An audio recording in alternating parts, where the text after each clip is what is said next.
Selamat sore Pak Gregorius.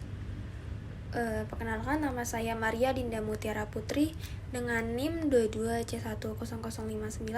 Saya dari Fakultas Ilmu Hukum dengan kelas 01 dan kelas religiusitas 07. Sebelum kita memulai kelas religiusitas ini, kita awali dengan doa. Atas nama Bapa dan Putra dan Roh Kudus, amin. Selamat sore ya Bapak, kami mengucap syukur kepadamu atas segala berkat, rahmat, kesehatan yang kau limpahkan kepada kami. Ya Bapak, kiranya akan menyertai kami pada pelajaran religiusitas ini. Semoga apa yang dipelajari bisa bermanfaat dan berguna bagi kami. Amin. Terima kasih ya Tuhan Yesus. Amin. Amin. Pada kesempatan kali ini, saya akan menjelaskan apa yang telah saya dapat dari jurnal yang telah diberikan oleh Pak Gregorius dengan judul Perencanaan Iman, Investigatif, Fenomenologis, dan Neurofilosofis dengan Implikasi Kesehatan by Stephen D. Edward dan David G. Edward dari Universitas Zululand. Untuk poin yang pertama, saya menggarisbawahi tentang tema komplikasi itu termasuk dalam emosi, kesadaran santai, perubahan kesadaran, makna yang bermanfaat, dan Tuhan yang dikaitkan dengan peningkatan signifikan dalam persepsi, kesehatan, dan koherensi. Fisiologis tingkat tinggi. Kajian ini bersifat psikologis dengan kaitannya iman.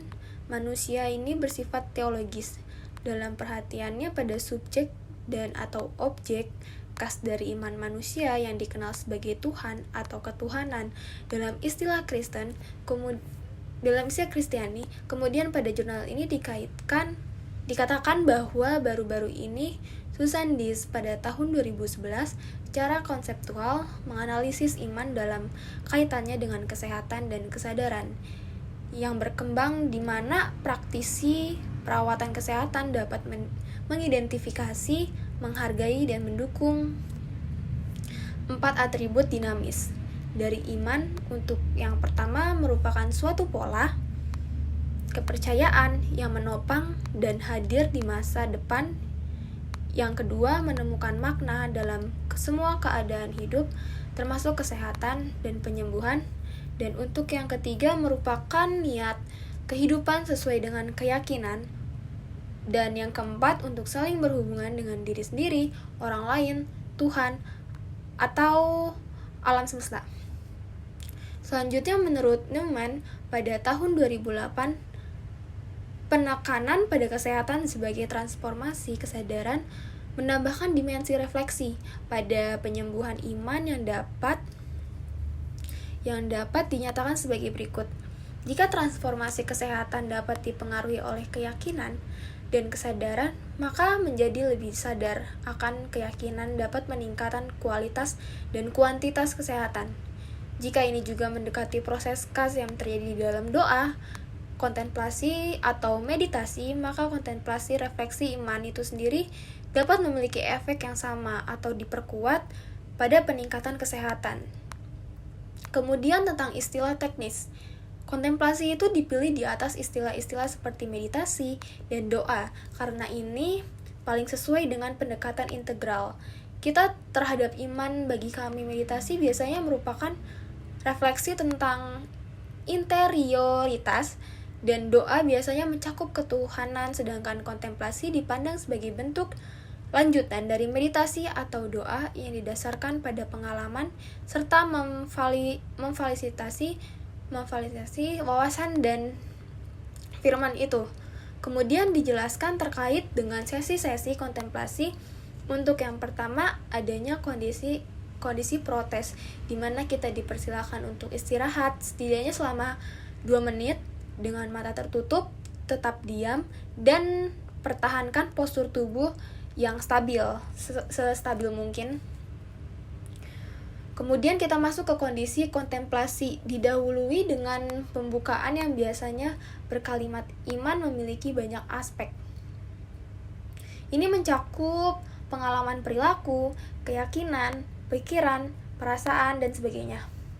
Dan kita diwajibkan atau diharapkan untuk merenungkan iman semaksimal mungkin selama 15 menit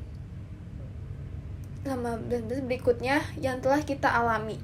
kita pikirkan dan kita rasakan. Dan setelah itu kita akan menemui dengan sesi perenungan. Perenungan itu berisi tentang menuliskan deskripsi pengalaman kontemplasi, seperti setelah kita melakukan kontemplasi apa yang kita rasakan. Mungkin kita bisa merasakan perasaan yang tenang, merasa lebih disembuhkan, mendapatkan kebahagiaan yang tidak bisa dijelaskan oleh kata-kata. Dan menurut kesimpulan yang dapat saya ambil, yaitu keyakinan dalam pengalaman bahwa seseorang percaya pada makhluk yang lebih tinggi yang memiliki kuasa untuk menciptakan segalanya. Dia bisa menjadi pengalaman yang sulit untuk diartikulasikan atau dibagikan kepada orang lain, karena hanya kita sendiri yang merasakan, yang dapat melihat, mendengar, menyentuh dari pengalaman itu. Seseorang mengalami pencarian ketika ia mencari iman dan perasaan gembira yang luar biasa akan ia rasakan ketika ia telah menemukan imannya. Sebagai orang Kristiani, saya mengalami iman sebagai salah satu bagian dari diri saya di dalam Tuhan Yesus Kristus dan Roh Kudus. Dan di sini saya akan sedikit sharing tentang pengalaman saya melakukan kontemplasi, di mana di suatu waktu baru-baru ini saya dipandu untuk melakukan kontemplasi. Pertama-tama saya melakukan waktu itu menenangkan diri, mengambil waktu, merasakan udara, merasakan rahmat nikmat yang Tuhan berikan kepada saya. Dan waktu itu diambil ketika malam hari, dan itu ketika saya mengikuti kegiatan apa gitu di gereja. Kemudian saya membacakan satu ayat yang saya baca terus menerus dengan berulang-ulang sambil membayangkan pengalaman hidup saya yang pernah terjadi dan relate dengan ayat itu.